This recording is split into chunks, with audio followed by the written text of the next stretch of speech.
안녕하세요. 서울에서 살고 있는 37세 예비 신부입니다. 제가 독신주의를 고집하게 된 이유는 총 3번에 걸쳐서 일어났습니다. 한 번은 아버지 때문에, 다른 한 번은 남자친구 때문에, 다른 한 번은 남편 때문이었죠. 가장 먼저 말씀드릴 일은 중학생 시절 일어난 일입니다. 인테리어 사업을 하는 아버지는 실속이 있는 알부자였죠. 돌아가신 할아버지에게서 물려받은 건물도 있었고 성실하고 실력이 있었던 아버지는 불황이란 걸 모를 정도로 사업을 잘 운영하셨습니다. 그래서 어릴 때부터 돈 걱정 없이 살았는데요. 아버지가 가부장적이고 엄하셨던 것도 아니었습니다. 회사와 집밖에 모르는 아버지는 100점 만점의 자상하고 좋은 가장이셨습니다. 공사를 하러 지방으로 출장을 갈 때면 하루에도 몇 번씩 엄마에게 전화를 하셔서 그날 무슨 일이 있었는지 자세하게 말씀하시곤 하셨죠. 여보, 나 부산 잘 도착했어. 당신은 별일 없지? 당신은 어때? 일은 잘 되어가? 큰 문제는 없어. 어제 공사 발주한 주인이 갑자기 오픈을 앞당기겠다고 해서 오늘부터 이틀 정도는 철야 작업을 해야 할 것 같아. 어떡해, 너무 피곤하고 힘들겠다. 할 수 없지 뭐. 난 당신하고 소정이 생각해서 열심히 해야지. 당신 힘들 텐데 얼른 들어가서 쉬어. 무슨 일 있으면 전화하고. 당신도 무슨 일 있으면 꼭 전화해야 해. 알겠지? 아버지는 몸은 떨어져 있어도 엄마랑 제 생각뿐이었어요. 주말이 되면 아버지는 늘 저희랑 같이 시간을 보내셨죠. 교회로 드라이브를 가거나 잘 알려진 맛집을 찾아 멀리 여행을 가기도 했어요. 엄마와 저를 끔찍하게 사랑해주는 아버지 덕분에 행복한 날들을 보내면서 중학교에 입학하게 되었어요. 그런데 어느 날 갑자기 아버지께서 폭탄 선언을 하시더라고요. 느닷없이 엄마에게 별거를 하자고 요구한 것이었죠. 당신하고 소정이한테는 정말 미안하지만 나 이제 혼자 살고 싶어. 뭐? 그게 무슨 말이야? 당신 더위라도 먹은 거야? 그런 거 아니야. 그냥 혼자서 생각할 시간이 필요해서 그래. 요 앞에 원룸 구해서 혼자 살 테니까. 왜 갑자기 혼자 살겠다는 건데? 당신 수상해. 설마 여자라도 생겼어? 아님 나 몰래 빚이라도 진 거야? 엄마가 대답해보라고 닥달을 해봐도 아버지께서 좀처럼 입을 안 여시더라고요. 그러면서 갑자기 따로 안 살아도 된다면서 못 들은 걸로 하라는데 어떻게 그걸 모른 척하고 있겠어요. 엄마가 하루 종일 붙들고 그 이야기만 하니까 결국 아버지가 죽을 죄를 졌다는 거 있죠?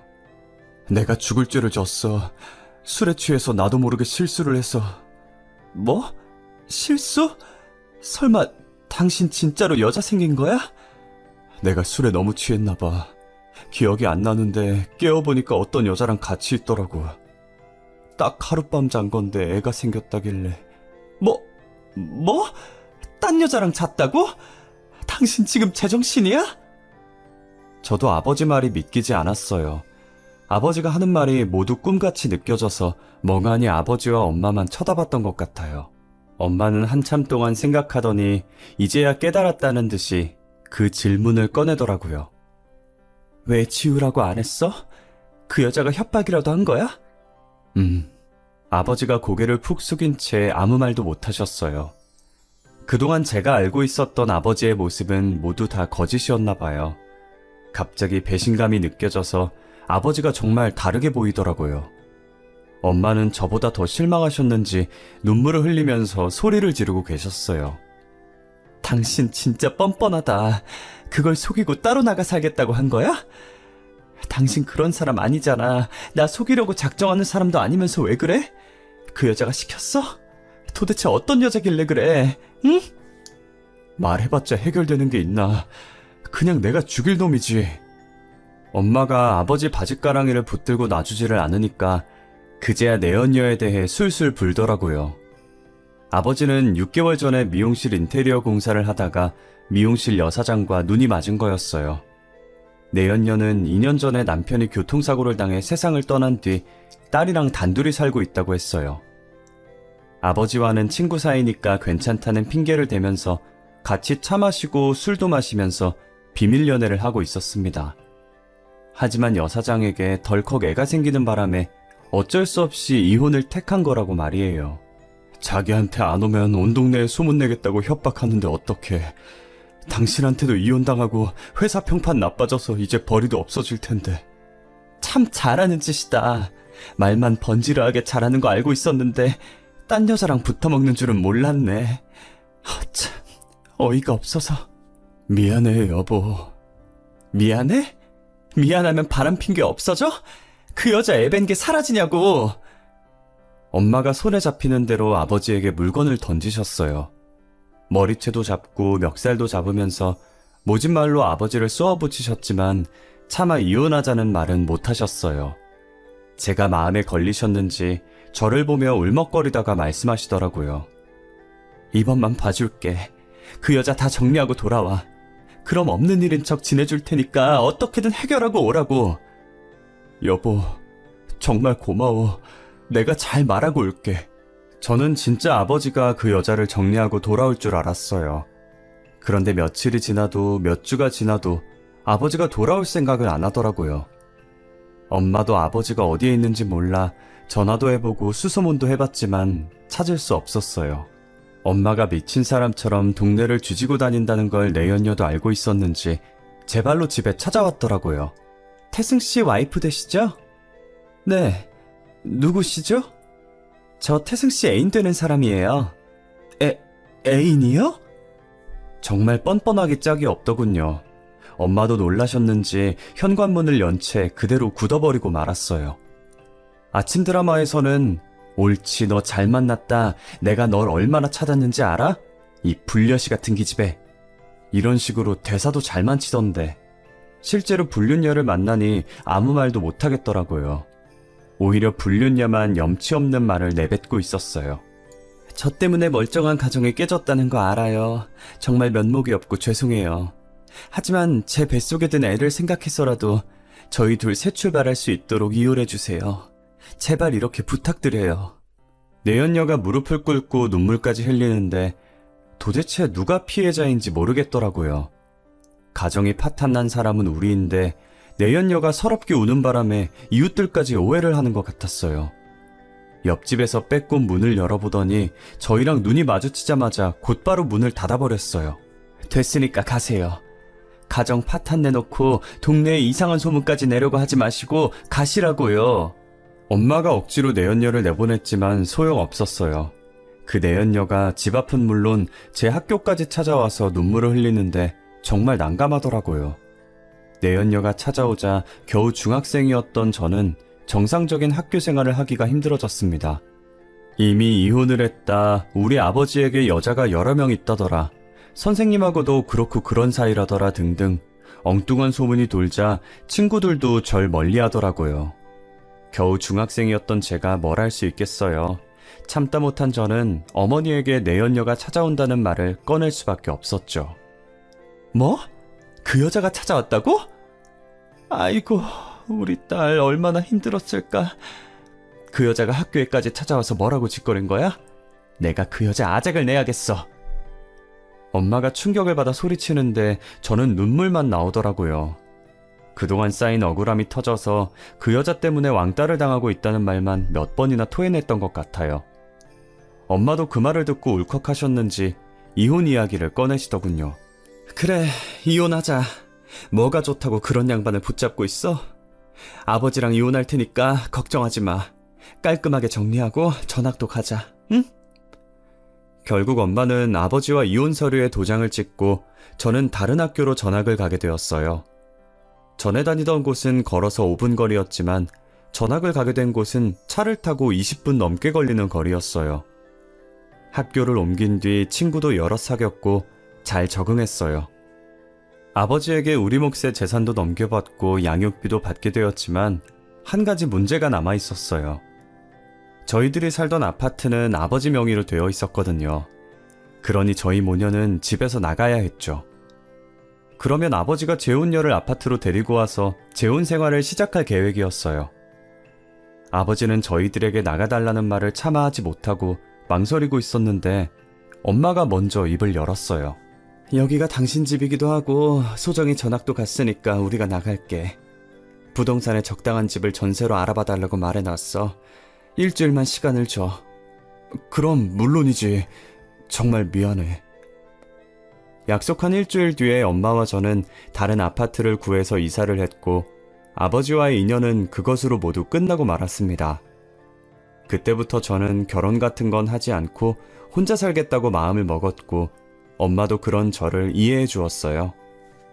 네가 혼자 살겠다면 그렇게 해. 요즘은 결혼이 필수가 아니고 선택이라고 하잖아. 어차피 혼자 왔다가 혼자 가는 게 인생이야. 하고 싶은 대로 하면서 살아야지. 그래서 저는 대학 시절에도 남자 사귈 생각은 하지 않았어요. 장학금 받는 데에만 전념하다가 졸업했지만 남자들하고 접점이 없었던 것은 아니었어요. 제 외모가 그런대로 괜찮은 편이라서 귀찮게 구는 동기들이 꽤 있었거든요. 그런 놈들 상대하지 않고 학점만 챙기다 보니 졸업과 동시에 대기업에 바로 취업하게 되었네요. 남들보다 좋은 커리어와 연봉으로 살고 있다 보니 연애를 하지 않아서 후회되는 점은 없었어요. 그렇게 5년 정도가 지났을까요? 회사 사람들이 제가 독신주의라는 걸 알고 있어서 다들 남자를 소개해주겠다는 말은 안 하더라고요. 결혼은 언제 할 거냐는 질문도 안 해서 마음이 편했어요. 그런데 어느 날 늘 점심을 같이 먹던 직장 언니가 저한테 소개팅 자리를 주선하려고 하더라고요. 소정아, 너 진짜 결혼 안 할 거야? 언니, 갑자기 그건 왜? 알잖아, 나 독신주의자인 거. 아무도 안 만나도 괜찮아. 너한테 꼭 소개시켜주고 싶은 사람이라서 그래. 우리 남편 후배인데 너무 괜찮아서 연결시켜주려고. 내가 만나봤는데 너랑 잘 맞을 것 같아. 저는 웃으면서 아직은 그럴 생각이 없다고 했지만 언니는 집요했어요. 한 달 전에 결혼한 신혼이라서 그런지 결혼하니까 너무 좋다는 말을 달고 살더라고요. 이러다 연애 좀 해라, 결혼 생각은 없냐는 말을 꺼내겠다 싶었는데 역시나 꺼내더군요. 너도 이제 곧 30이다. 더 늦으면 결혼을 하고 싶어도 못해. 내가 좋은 남자 소개해 줄 테니까 만나보자. 아, 언니, 나 남자 만날 생각 없다고 했잖아. 그럼 밥만 같이 먹어봐. 얼굴만 보는 건데 뭐 어때? 내가 만나봤는데 돈도 잘 벌고 진짜 잘생겼더라. 너 소개 안 받으면 땅을 치고 후회할 정도라니까? 안 그래도 언니가 집들이를 했을 때 만난 남편 후배 이야기를 한 적이 있었거든요. 그날 술을 마시면서 친해져서 그 뒤로도 몇 번 만난 것 같았어요. 저한테 남편 후배가 건축 설계사라서 직업도 괜찮고 성격도 좋은 것 같다고 여러 번 말했었거든요. 아, 아니에요. 그런 자리 불편해서 체할 것 같아요. 에이, 딱 한 번인데? 딱 한 번 더 어려워? 당연히 저는 어렵다고 거절했죠. 그런데 절 볼 때마다 남편 후배 이야기를 꺼내는 바람에 노이로제에 걸릴 것 같았어요. 차라리 한 번 만나버리고 훌훌 털어버리고 싶어서 연락처를 달라고 했죠. 전화번호를 저장해서 메시지를 보내봤더니 생각보다 대화하는 게 재밌더라고요. 별거 아닌 이야기였지만 이것저것 물어봐주고 저한테 적극적으로 다가오는 게 새로웠어요. 그렇게 시덥지 않은 날씨 이야기, 취미 이야기를 나누다 결국 약속을 잡게 되었죠. 약속 장소로 가니 훤칠하게 생긴 남자가 일어서서 저를 반기더라고요. 안녕하세요. 강정호라고 합니다. 만나서 반가워요. 네, 안녕하세요. 제가 시간 맞춰서 올 걸 알고 있었는지 미리 와서 차도 시켜놨더라고요. 제가 좋아하는 차 종류도 기억해놓고 주문해 주어서 첫인상이 좋았어요. 게다가 언니가 말한 대로 잘생긴 얼굴에 친절하고 차분한 말투더라고요. 특히 저를 사로잡은 건 목소리였어요. 목소리가 되게 성우 같더라고요. 건축 설계 하신다고 들었는데 목소리가 성우 같으시네요. 아, 네, 감사합니다. 대학 다닐 때 방송반이었어요. 성우도 잠깐 꿈꿨었는데 어떻게 맞추셨네요? 제가 목소리가 좋다고 하니까 그런 말을 많이 들었다고 하면서 자랑을 하더라고요. 그 모습이 재수없거나 이상한 건 아니었어요. 재미있기도 했고 저한테도 칭찬을 많이 해주어서 어색한 것도 많이 없어졌거든요. 메시지로 대화한 것처럼 리드를 많이 해줘서 첫 만남인데도 몇 년은 만난 것처럼 편해졌어요. 그래서 또 만나고 싶다는 생각은 했었죠. 제가 급한 일이 생겨서 이렇게 차만 마시고 가셔서 어떡해요. 이왕 만난 거 더 오래 있고 싶었는데. 다음에 만나면 되죠. 일 끝나고 연락 주세요. 정호 씨가 먼저 더 같이 있고 싶다고 말할 줄은 몰랐어요. 그런데 솔직하게 감정 표현을 해주니까 제 얼굴이 다 빨개지더라고요. 그래도 최대한 티내지 않고 웃으면서 헤어졌어요. 집에 가서도 정호 씨가 계속 생각났어요. 연락은 언제 줄지 핸드폰만 보고 있는데 회사에서도 그러고 있다가 직장 언니에게 딱 걸리고 말았어요. 소정아, 그 남자랑 밥 먹었지? 어땠어? 어색했어? 먹었는데 나쁘지 않았어. 괜찮았던 것 같아. 그냥 괜찮은 느낌이 아닌 것 같은데? 너 아까부터 핸드폰만 쳐다보고 있잖아. 내가 언제 그랬다고 그래. 나 그런 적 없어. 에이, 나한테 속일 걸 속여라. 너 정호 씨가 완전 마음에 들었구나? 마음에 든 거 아니라고 시치미를 뗐지만 속으로는 더 만나봤음 하는 마음이 컸죠. 정호 씨도 그랬는지 저한테 연락을 꾸준히 했습니다. 몇 번만 만나보자고 했던 게 편한 친구처럼 사귀게 된 것 같아요.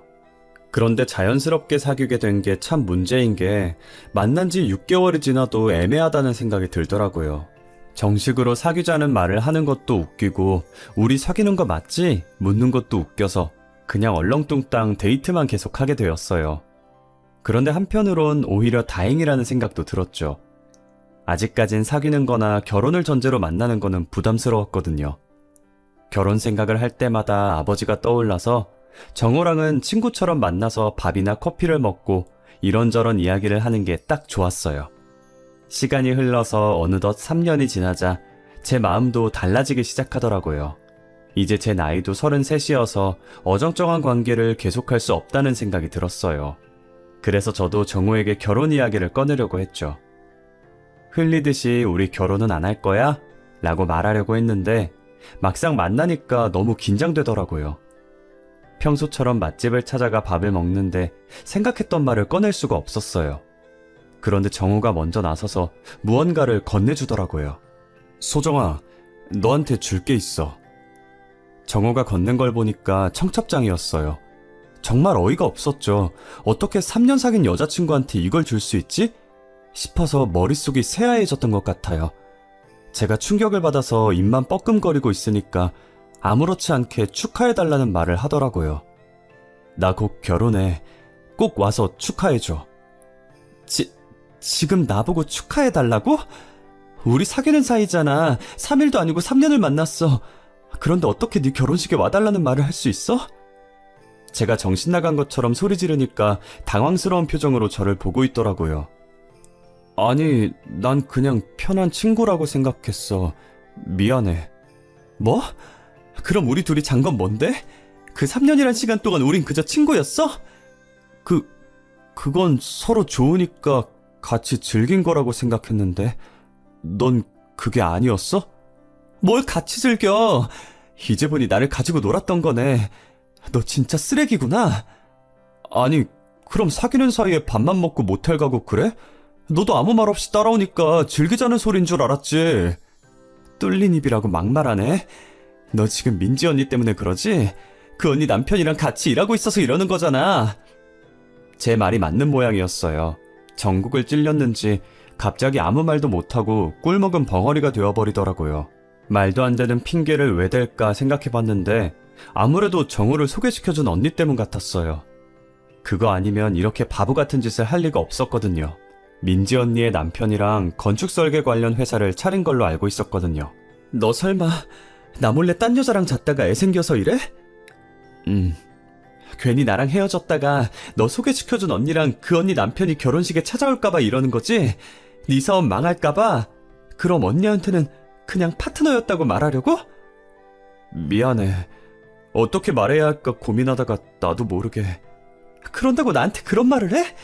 말해봐. 그 여자 언제 만났어? 정호 말을 들어보니 몇 달 전에 상견례가 있었다고 하더라고요.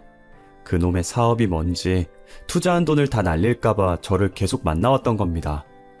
치가 떨릴 정도로 배신감이 들었지만 보름 뒤에 결혼식을 올린다는 남자에게 바랄 건 아무것도 없었죠. 아버지에 이어 첫 번째 남자가 제게 결혼할 마음을 접게 만든 것이었습니다. 나중에 그 사실을 알게 된 민지 언니가 몸둘 바를 몰라 하면서 미안하다고 거듭 말했어요. 소정아, 정말 미안해. 그런 인간을 너한테 소개해주다니 나도 정말 몰랐어. 언니가 왜 미안해. 괜찮아. 이제 다 정리했어. 저는 웃으며 언니 잘못이 아니라고 했지만 그때부터 민지 언니는 저와 마주치는 걸 부담스러워하면서 피하기 시작했어요. 그러니 저도 회사 안에서 언니랑 지내기가 불편해졌고 정우와 헤어진 후유증도 커서 퇴사를 하기로 결심했어요.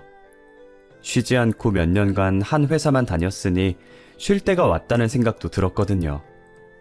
엄마에게 전화를 걸어 퇴사하겠다고 하니 처음에는 놀라시더니 제가 힘들다는 말을 듣고 그동안 고생했다는 말을 해주셨어요. 그래, 당분간 좀 쉬어. 네가 취업 안 해도 우리 둘 먹고 사는 데는 지장 없잖아. 엄마는 이혼하기 전 아빠에게 받은 4층짜리 상가 건물이 있었어요.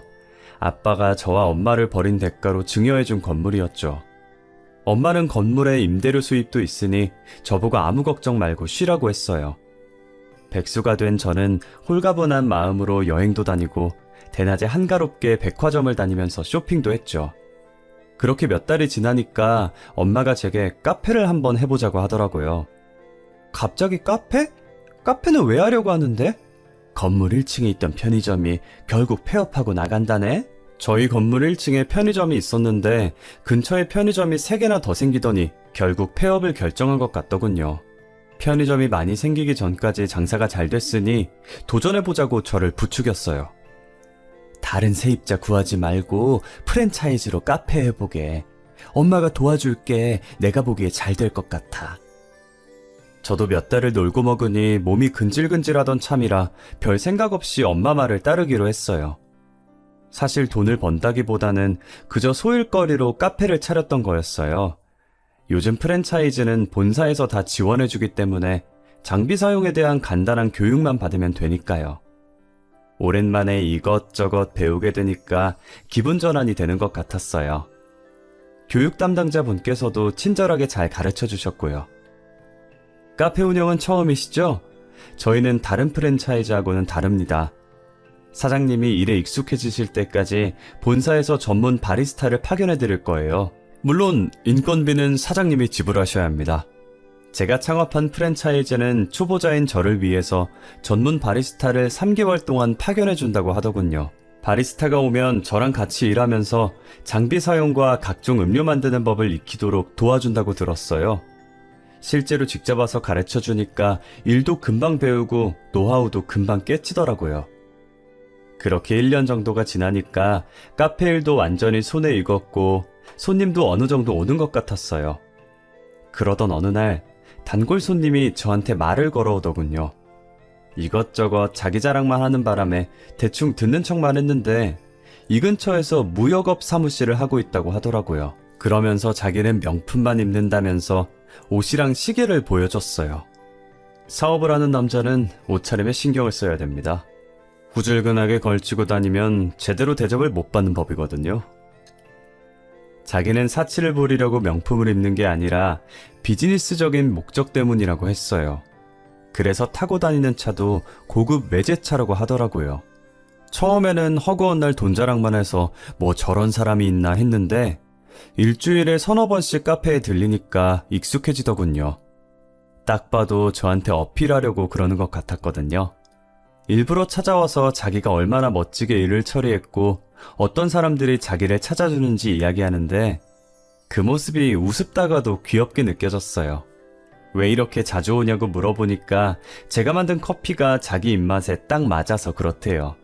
그러면서 귀가 새빨개지는데 조금 서툰 사람이라는 걸 알게 되었죠. 제가 만든 커피가 맛있어서 오는데 왜 부끄러워하세요? 들킨 것 같아서 그랬죠. 뭐를요? 소정 씨한테 호감이 있어서 자주 온 건데 이렇게 갑자기 들킬 줄은 몰랐어요. 그러면서 말없이 커피만 홀짝이고 있더라고요. 남자에게 호되게 배신을 당한 뒤라서 사랑 같은 건 믿지 않기로 했는데 시간이 흐르니 또 변하더군요. 오랫동안 혼자 지내서 그럴까요? 아님 30대의 나이에 어울리지 않게 저를 보면서 수줍어하는 남자라서 흔들리는 걸까요? 저도 제 마음을 잘 모르겠더라고요. 게다가 30 중반에 접어드니까 재력에 눈길이 가긴 하더군요. 재산이 200억은 넘는다고 하길래 한번 만나보고 싶다는 생각이 들었어요. 그런데 저한테 거짓말을 하고 있는 거라는 느낌도 들었죠. 대단한 갑부가 저 같은 여자에게 마음이 끌리는 게 이상했거든요. 제가 자꾸만 찾아오는 남자에게 제 속마음을 이야기하니 솔직하게 이야기해 주더라고요. 소정 씨도 알겠지만 돈은 저한테 충분하게 있으니까 돈 많은 여자보다는 제 마음이 끌리는 여자랑 함께하고 싶어요. 적극적으로 제게 다가오는 모습에 끌렸지만 쉽게 결정하지 못했어요. 그런데 매일 찾아와 차 한 잔, 커피 한 잔을 하다 보니 자연스럽게 식사도 함께하게 되더군요. 그러다가 사이가 깊어져서 몇 달간의 교제 끝에 결혼 이야기까지 오가게 됐습니다. 진지하게 교제한다고 생각할 쯤 때마침 남편 사업이 날개 돋듯 잘 되어가기 시작했어요. 국내 공장에서 생산한 생활용품들을 필리핀이나 베트남 같은 동남아 지역에 판매하게 되었다고 하더라고요. 특히 베트남 쪽이 잘 돼서 현지에 공장을 지을 계획이라고 했어요. 그러면서 서둘러 결혼하자고 상견례 날짜를 잡자 하더군요. 소정아, 우리 빨리 결혼하자. 우리들 나이 생각하면 지금 이 결혼 미룰 이유가 없잖아. 너무 서두른다는 생각이 들었지만 나이도 나이인지라 노산이 걱정되기도 했어요. 또 결혼이 남녀가 하는 것이 아니라 집안과 집안끼리 한다는 말이 있듯이 직접 만나봐야 하기 때문에 인사부터 해야겠다는 생각도 들었죠. 남편이 워낙 재산이 많이 있어서 저를 반대할 것 같았거든요. 시댁은 도대체 어떤 분위기일까 했는데 제 생각보다 굉장해서 깜짝 놀랐어요. 드라마에서나 볼 법한 2층 단독주택이었거든요. 넓은 정원이 으리으리한 저택에 온화하고 세련되게 생긴 시어머니까지. 갑자기 저에게 다가온 현실이 믿기지 않더라고요. 그런데 시어머니께서 저를 보자마자 바로 결혼을 승낙하시더군요. 얼른 상견례 날짜 잡고 결혼식은 언제 할지 의논하도록 하자. 네 아버지가 살아계셨으면 좋아하셨을 텐데. 처음에는 이상하다고 생각했는데 시아버지께서 세상을 떠났다는 말을 듣고 납득이 됐어요. 어머님도 몸이 많이 안 좋아서 결혼을 서두르고 싶다고 하시더라고요. 그렇게 일주일 뒤에 호텔에서 상견례를 하게 되었어요. 제 부모님도 시어머니의 품격 있고 교양 있는 태도를 보고 좋은 집안과 사돈을 맺었다고 좋아하셨죠. 화기애애한 분위기 속에서 결혼식 이야기를 하고 있는데 남편이 갑자기 전화를 받고 얼굴이 굳어지더니 급히 밖으로 나가더군요. 그런데 잠시 후에 밖이 소란해지더니 웬 남자가 버럭 소리를 지르며 들어왔어요. 정말 해도 너무들 하시네. 이번엔 어떤 여자 인생을 망치려고 들어? 시어머니가 나가라고 뜯어 말리는데도 그 남자가 저희 부모님을 붙잡고 매달리더라고요. 절대 이런 인간들하고 사돈 맺으시면 안 됩니다. 지금 이놈들이... 형! 지금 여기서 뭐 하는 거야? 당장 나가. 연 끊었음 신경 꺼야지. 왜 굳이 찾아와서 내 결혼을 깽판 치는 건데? 남편이 형이라는 사람을 억지로 끌고 가려고 했죠. 그 남자가 귀엽고 버티면서 시어머니와 남편이 사기꾼이라고 난리를 피우더군요. 결국 호텔 직원들까지 달려와서 그 남자를 끌어냈습니다. 한바탕 소동이 끝나고 겨우 진정돼서 이게 무슨 일이냐고 물어보니 시어머니께서 한숨을 쉬시면서 말씀해 주셨어요. 일부러 감추려고 했던 건 아닌데 이렇게 되었으니 다 말씀드릴게요.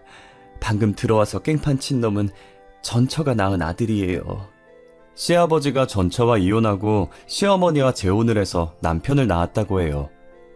전처와 이혼한 이유는 돈 문제 때문이었다고 하는데요. 전처는 시아버지의 회사와 재산을 자기 차지로 만들기 위해서 회사의 간부들과 짜고 음모를 꾸몄다고 합니다. 그것을 알아차린 아버님은 전처와 이혼하고 얼마 안 돼서 시어머니와 재혼했다고 말하더라고요. 그런데 당뇨와 고혈압 때문에 생긴 합병증으로 갑작스레 세상을 떠났다고 하고요. 시아버지가 돌아가신 뒤에 남편이 유산을 상속받게 되자 전처의 아들인 이복형이 찾아와서 자기 몫의 재산을 가져가겠다고 우겼다고 합니다. 재산을 주지 않았더니 아직도 남편과 시어머니를 협박하고 있다며 그래서 이 결혼 자리도 파토내려고 찾아온 거라고 하더군요. 당연히 저희는 믿지 못하는 눈으로 쳐다보니 급기야 눈물까지 흘리면서 말씀하시더라고요. 사돈은 저런 놈 말 믿으시면 안 되죠. 저놈은 지 아버지만 믿고 술과 도박에 빠져서 건달처럼 살던 놈이에요. 인생이 불쌍해서 재산을 조금 떼주었는데 그새 다 써서 더 달라고 계속 덤벼드네요. 시어머니는 남편 이복형이 알코올 중독 기질이 있고 정신이 온전치 못한 상태라고 했어요. 왜 결혼을 서두르나 했는데 엄청난 재산을 가진 시댁에 숨겨진 흑역사가 있다는 걸 알게 되었죠.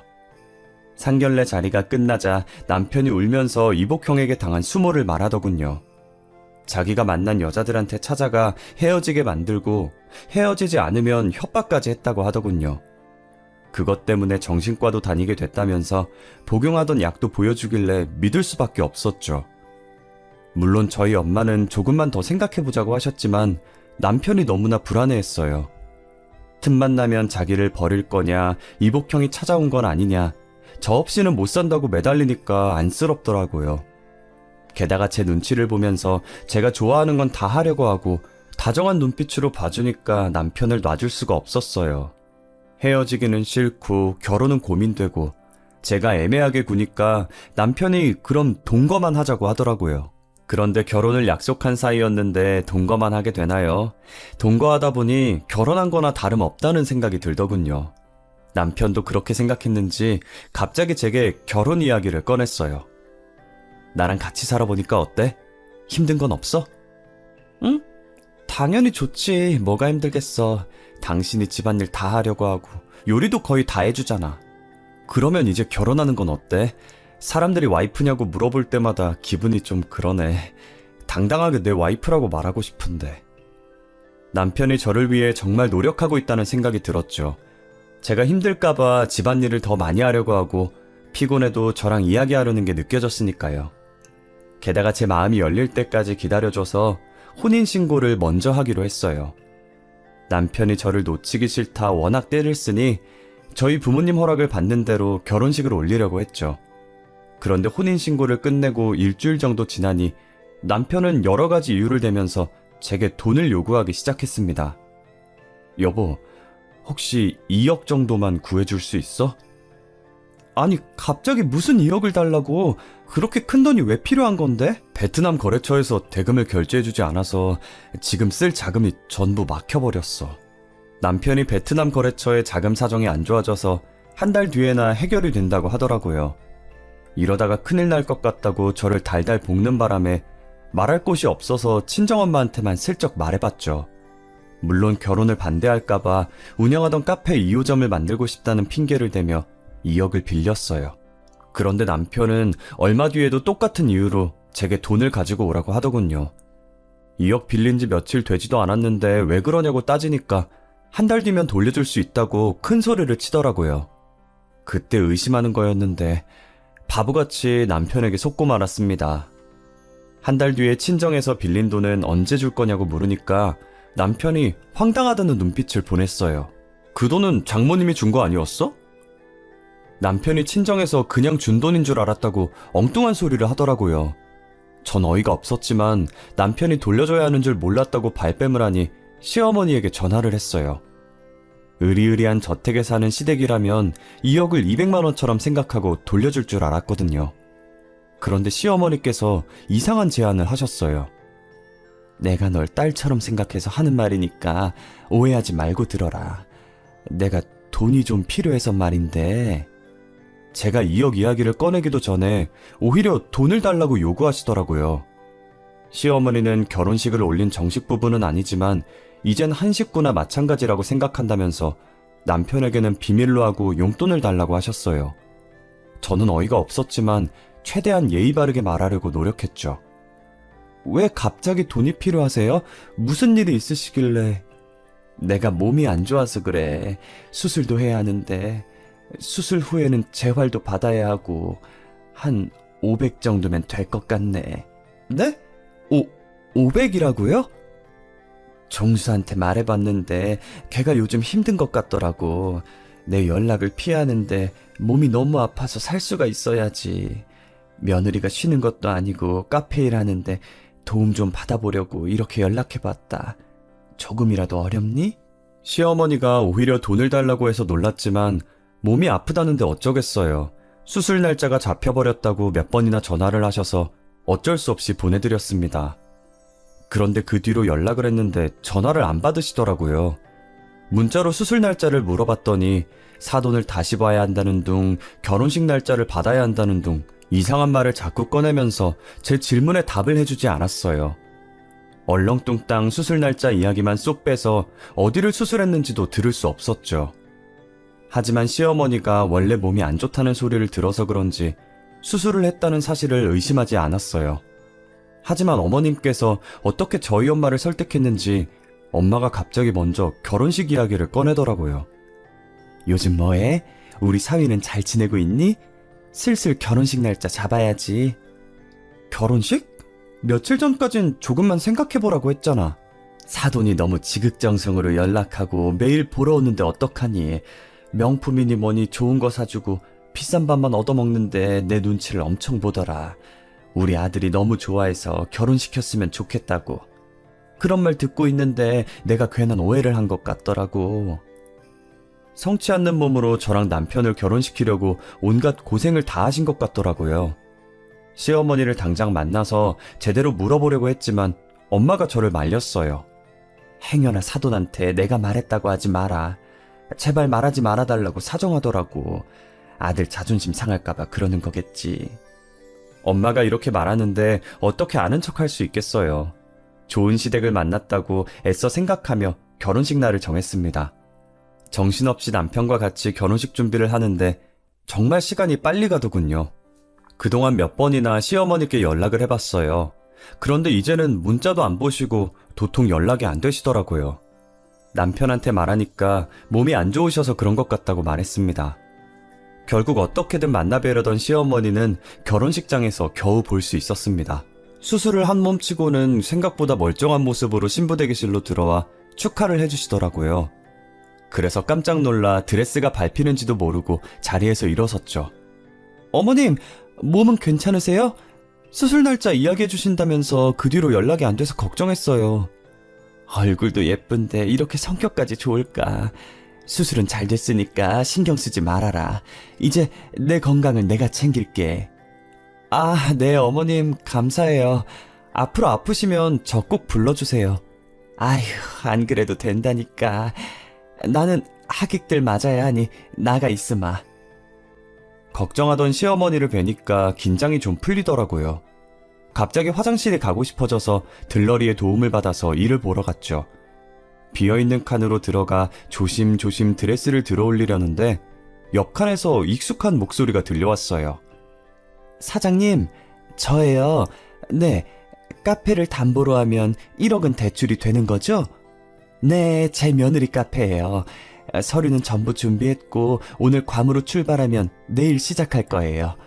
네, 그럼 잘 부탁드립니다. 실수 없이 할게요. 아무리 들어봐도 시어머니 목소리였어요. 제 카페를 뭐 어떻게 한다는 거고 실수 없이 한다는 말은 또 무슨 말일까요? 순간 등골이 서늘해지면서 온몸에 소름이 돋더라고요. 저희가 신혼여행을 괌으로 가기로 했는데 저 몰래 제 카페에 대출을 받으려는 속셈이었죠. 그 사실을 알고 신부대기실로 돌아오니 머릿속이 엄청나게 복잡해졌습니다. 그 순간 남편의 이복형이 신부대기실로 급히 뛰어들어왔습니다. 여기 있으면 큰일 나요. 당장 나 따라와요. 어서! 거칠게 제 손을 잡길래 영문도 모른 채 뛰어야만 했습니다. 평소 같았음 뭐하는 짓이냐고 뿌리쳤을 테지만 이복형에게 묻고 싶은 것들이 있었거든요. 한참을 달리다 결혼식장에서 떨어진 대로변까지 오게 되었습니다. 많이 놀랐죠? 미안해요. 하지만 상황이 너무 급해서 어쩔 수 없었어요. 만약 식 마치고 괌으로 갔으면 소정씨는 전 재산 전부 날릴 뻔했다고요. 어떻게 알고 계셨어요? 저도 우연히 알게 돼서 깜짝 놀랐는데. 혹시 어머니께서 저를 이복 형제라고 하셨나요? 제가 그렇다고 하니 남편이 감추고 있던 비밀을 말해주더군요. 저는 정말 믿을 수 없어서 멍하니 이복 형이 하는 말만 듣고 있었어요. 사실 종수는 제 이복 동생이 아니라 친동생이에요. 그리고 부끄럽지만 저희 어머니랑 제 동생은 돈에 미쳐서 여자한테 사기치다가 저한테 걸려서 저는 가족들과 연을 끊은 상태고요. 이복형을 제외한 모든 가족이 사기꾼이었다니 너무 큰 충격을 받아 숨도 제대로 쉬지 못하고 듣고만 있었습니다. 종수 그 자식은 3년 전에도 제 친구 여동생을 홀려서 돈을 뜯어내려다가 다 들켜서 교도소까지 갔다 왔어요. 제가 종수를 욕하자 어머니는 오히려 종수 편을 들면서 이렇게라도 돈을 벌어야 된다며 정신 나간 소리를 해댔어요. 지금 제가 들은 말이 전부 사실인가요? 그럼 그쪽이 상견례장에 찾아온 것도 사기를 막아주려고 온 거고요? 네. 어머니랑 종수가 또 결혼을 준비한다길래 그쪽한테 또 무슨 짓을 벌일까 두려워서 제가 나선 겁니다. 사건의 전말을 알게 되자 저는 기가 막혀서 허탈한 웃음이 나왔어요. 다행히 저는 그 길로 결혼식을 파토내고 곧바로 변호사와 상담하여 남편에게 이혼 소송을 걸었습니다. 잠시나마 사기꾼들을 가족으로 생각했던 제 자신을 원망하게 되더라고요. 물론 사기꾼 시모와 남편 둘 다 사기죄로 형사고발했습니다. 고소장을 확인한 전 남편은 끝까지 저를 속이려고 달콤한 말만 늘어놓더라고요. 난 어머니한테 이용당한 거야. 나도 이렇게 살고 싶지 않았는데 자기 말대로 하지 않으면 너한테 다 말해버릴 거라고 해서 그게 너무 무서워서 그랬다고. 이러면서 눈물을 흘리는데 이제는 불쌍하지도 않고 정말 가증스럽더군요. 이런 남자가 뭐가 좋다고 결혼을 하겠다고 마음을 먹었는지 아직도 제가 너무 바보같이 느껴집니다. 세상 물정 모르는 어린애도 아니고 다 큰 여자가 이런 일을 당했다고 하면 비웃음을 당할까봐 어디에다 대고 말도 하지 못했습니다. 그 뒤로 아무도 믿지 못하고 연애도 결혼도 모두 다 포기한 상태입니다. 아버지의 불륜에 첫 남자친구의 배신, 그리고 사기꾼을 만나 망가진 제 인생. 한 사람이 당한 수모라고 하면 누가 과연 믿어줄까요? 독신주의를 넘어서 이제 사람도 믿지 못하겠는데 저는 어찌하면 좋을까요?